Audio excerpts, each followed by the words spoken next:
Des milliers de personnes, mais seul le bruit des pas résonne. Une foule silencieuse. Les deux frères de Philippe et leur famille mènent le cortège. Sur les portraits, on aperçoit un jeune homme souriant.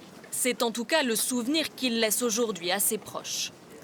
Il était joyeux, littéralement. Il avait toujours la joie de vivre, toujours souriant, je crois que j'ai jamais vu triste. Il a passé son BAFA avec moi, donc je le connaissais qu'avec un gros sourire. C'était un animateur apprécié de tous. Et je sais que les petits qui l'avaient sont très tristes de l'avoir perdu. Et puis tout ce que je peux vous dire sur Philippe, c'était quelqu'un de très généreux. La famille du jeune homme très soudé n'a pas souhaité s'exprimer aujourd'hui. Tour à tour, les habitants ont déposé des fleurs là où Philippe a été laissé pour mort 4 jours plus tôt, après son agression par un groupe de jeunes. La douleur est vive. Tous sont encore sous le choc. Il y avait déjà eu des violences, mais jamais d'une telle cruauté. Là, c'est plus, c'est pire qu'un crime, c'est une barbarie ce qu'ils ont fait.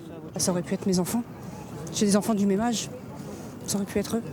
J'espère que justice sera faite et qu'elle sera bien faite. Des habitants entre tristesse, colère et incompréhension. Ici, beaucoup connaissaient Philippe. Le jeune homme avait notamment travaillé comme animateur dans des centres de loisirs de la ville. Lors d'un discours en tribune, le maire déplore la perte de l'un des enfants de la commune et appelle à l'apaisement. La justice doit passer, pas celle des réseaux sociaux, sur lesquels les extrêmes se délectent, stigmatisent, déforment. L'enquête pour déterminer les circonstances du drame est toujours en cours.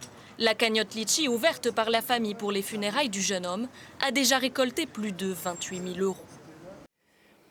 Alors où en est précisément l'enquête, la procureure de la République de Dunkerque a donné en fin d'après-midi une conférence de presse. Nous avons de nouvelles informations. La qualification d'assassinat a été retenue et un mineur de 14 ans est placé en détention provisoire. Martin Vanlaton, Léo Marron, Antoine Morvan. 72 heures après le décès de Philippe, 2 mineurs âgés de 14 et 15 ans et habitants du Dunkerquois viennent d'être mis en examen pour assassinat, c'est-à-dire le meurtre du jeune homme de 22 ans, aggravé par la circonstance de guet-apens. Selon leur déclaration, ils auraient utilisé une bombe lacrymogène à l'encontre de la victime. Celle-ci aurait chuté au sol et aurait alors été victime de plusieurs coups.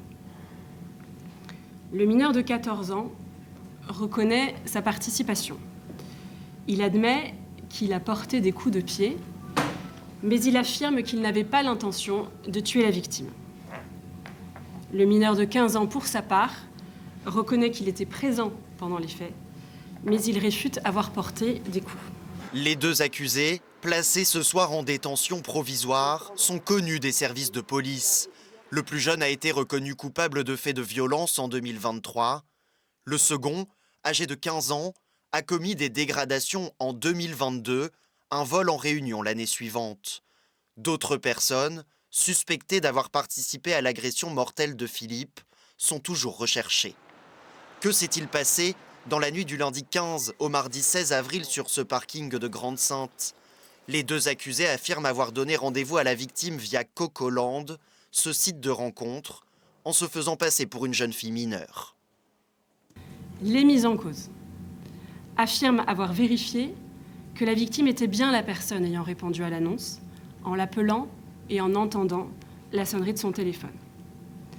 J'insiste, ce sont leurs déclarations et l'exploitation des téléphones saisis permettra de préciser ces éléments.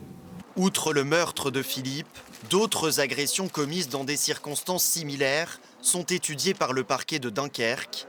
Toute personne victime est invitée à se manifester immédiatement auprès des services de police.